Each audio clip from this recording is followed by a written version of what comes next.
And I have the privilege of introducing Dr. Pepe Marais. Pepe Marais is the founding partner and Group Chief Creative Officer of Brand and Communications Group, Joe Public United. He lives for creativity that deeply connects with people. His passion is to create an environment and culture that breeds exponential growth, the growth of Joe Public's clients, people, and ultimately our community. Last but not least, moved by the obvious gap in our system and driving need to give back as well as actively grow our country, Dr. Pepe established Joe Public's CSIR program, One School at a Time, in 2024. One School at a Time is an organization with a single-minded vision of creating an educational system that is a shining example to the world. Ladies and gentlemen, please help me welcome onto stage Dr. Pepe Marais.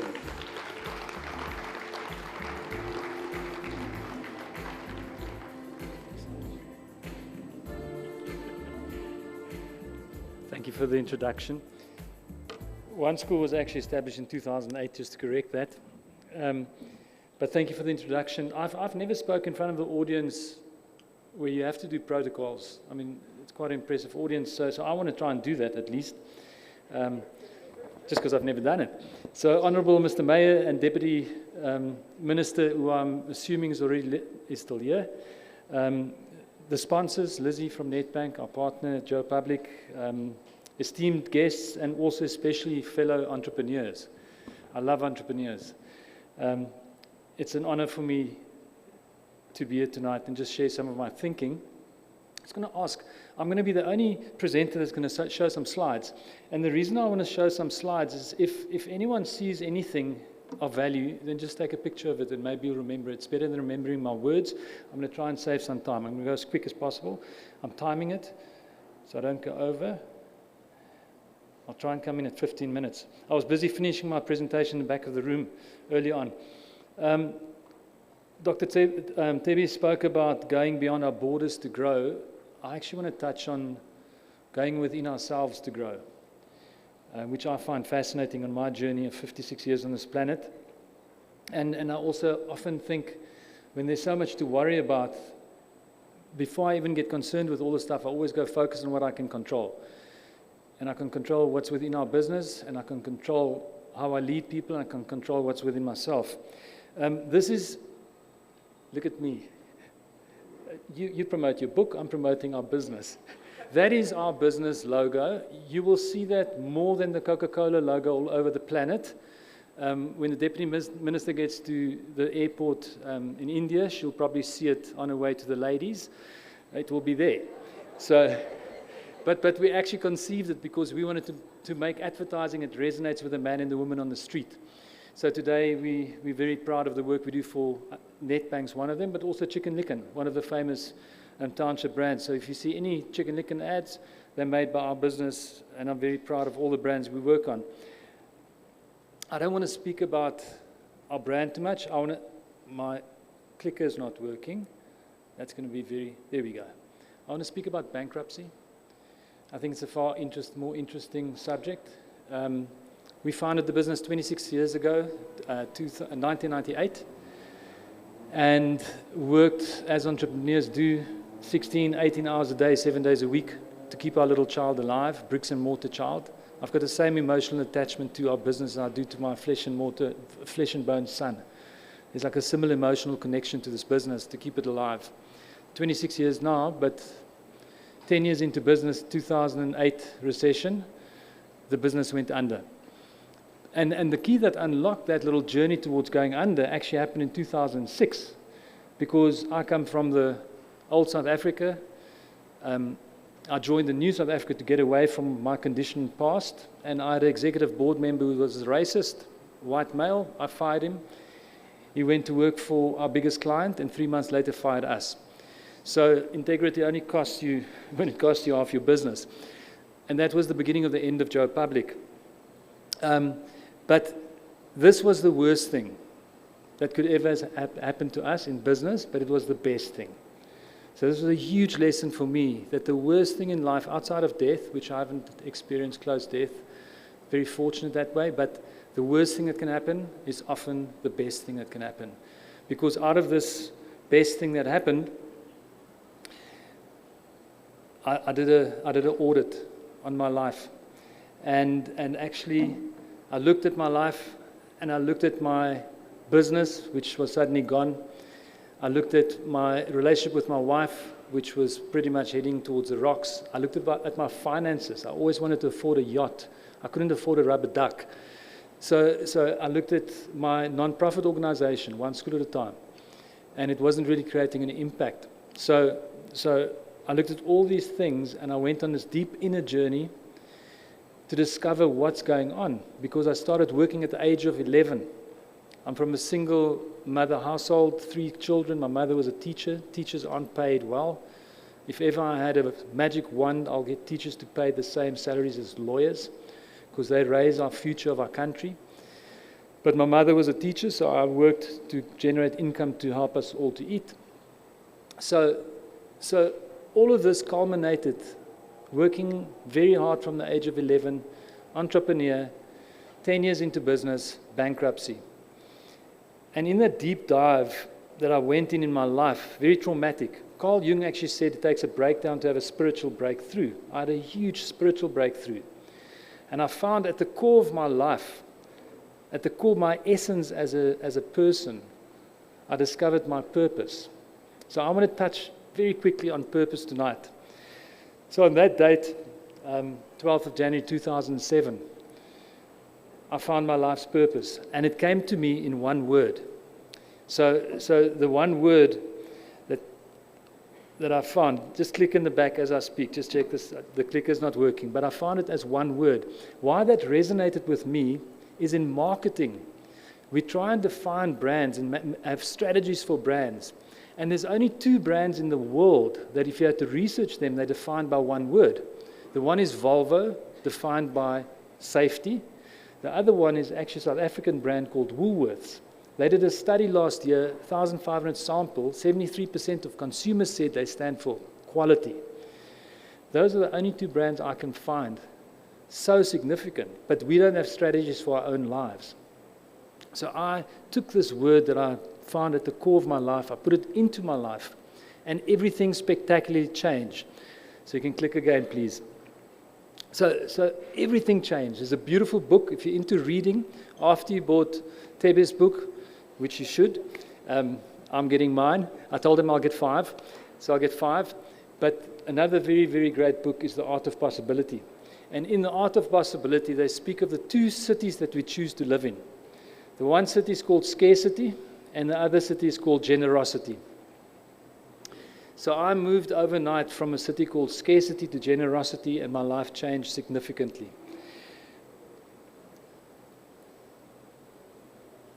So you can just click a few on. I want to get you to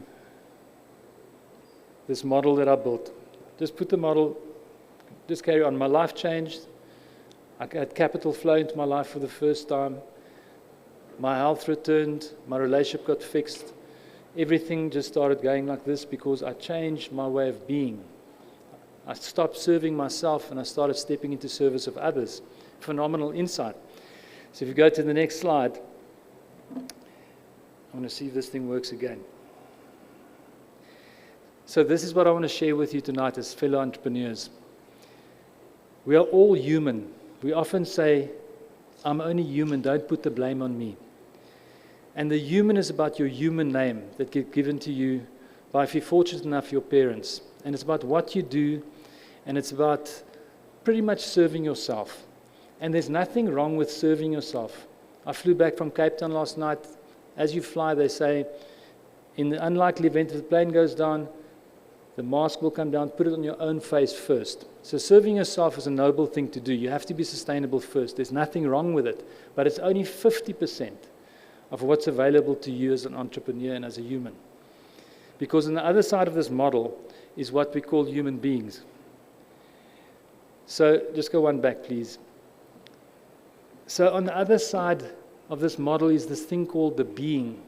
And I'm so fascinated by communication. I'm using English. But if it was called being humans, we'd all be called beings today. And it's so much more powerful word. So I built this model around the human being, and I thought, you've got the human name, but now I've got my being name, and my being is my reason for being.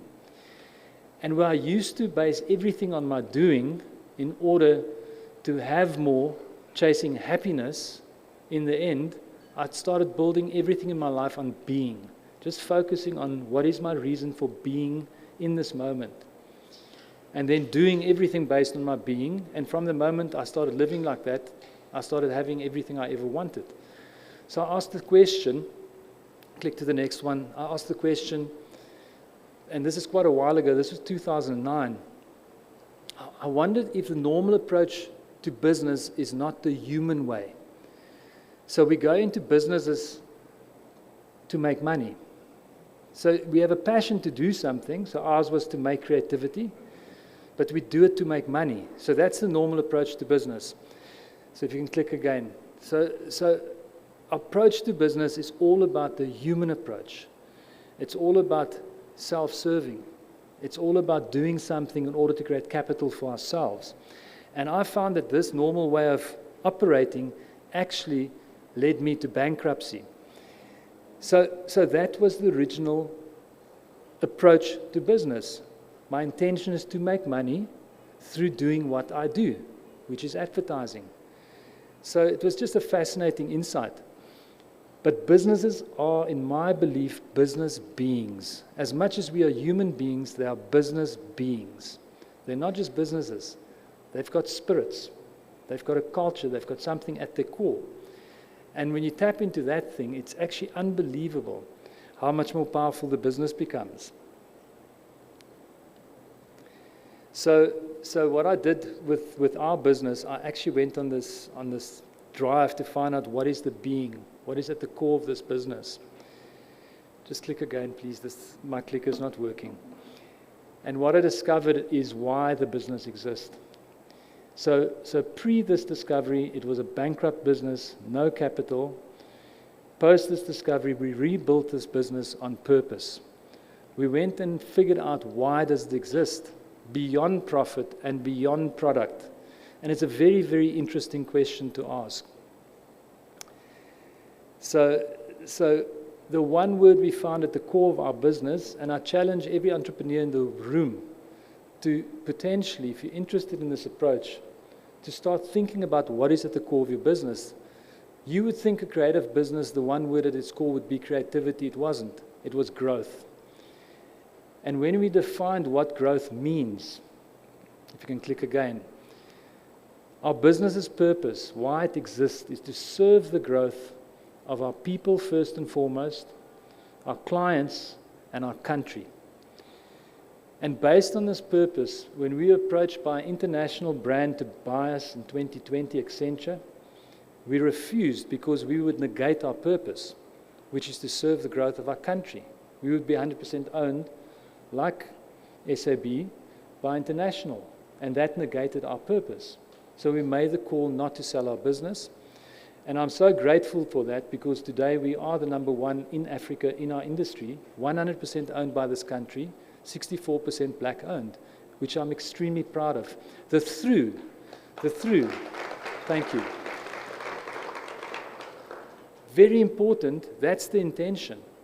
It's through the greatness of creativity. So our focus every day, every single day, 99.9% of our effort is excellence. African excellence in everything we do. We've got a team called Tsepo Tomoholo and Tsepo Mogorosi from Townships, from nothing, who are the number one team in this country today, making work that resonates with the consumer. That is growth through the power of creativity. But the intention is not to make money. The intention is to serve the growth of our people, our clients, and our country. It's a magnificent approach to business. It excited me so much that I did my academic journey for 6 years on it, and I did my doctorate on this as a methodology, as a new approach to business.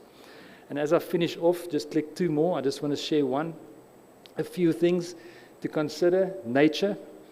I think the purposeful approach to business as entrepreneurs is more natural. The sun does not make vitamin D for itself. It serves growth of the world without any thank you. I want to be like the sun. Rivers don't drink its own water, and trees don't eat its own fruit. Nature gives, and then it gets abundance back. So this notion of serving others through your product is a far higher order and a far more, I would say, better route for, I would almost say, unbelievable abundance in your life and the life of the people that you serve and the communities you serve. So I wanted to leave you just with an insight. If you have a beauty business, I'm taking a business that a friend of mine founded. You can click a few times here, called Sorbet. If you have a beauty business, you would think your purpose is beauty. So let's say it's Sorbet is your business name. So whatever your business name is, and I'll see tonight because I'm going to stay. I'm not going to leave. I'm going to take pictures and put it on LinkedIn. But you would assume the purpose of Sorbet could be beauty. But beauty is skin deep. And if you scratch a bit deeper in a business like a beauty business, you might find out people come to that business because they don't feel confident. And once you pamper them and make them feel good about themselves, they leave more confident. So maybe in the business of confidence. And when you sell confidence, you sell something that's far more superior to beauty. When you train people to work with people to gain confidence, you're in a much different business than just the business of beauty. So you don't have to click anymore. I'm going to leave it there. I wanted to end in conclusion. I just wanted to say that if ever I've experienced significance in my life, it's through what is often seen as the cliche, the more you give, the more you get. But it's so true. The system we live in is so magnificent. It's so beautiful. No matter where you come from, whether it's from the richest home or from the poorest township home, you're coming from a place of significance.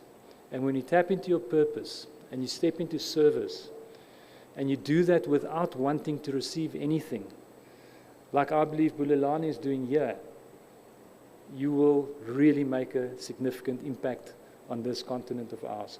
So thank you again for inviting me tonight. I'm deeply honored. I'm going to enjoy the evening, and I'll be rooting for the entrepreneurs. Thank you very much.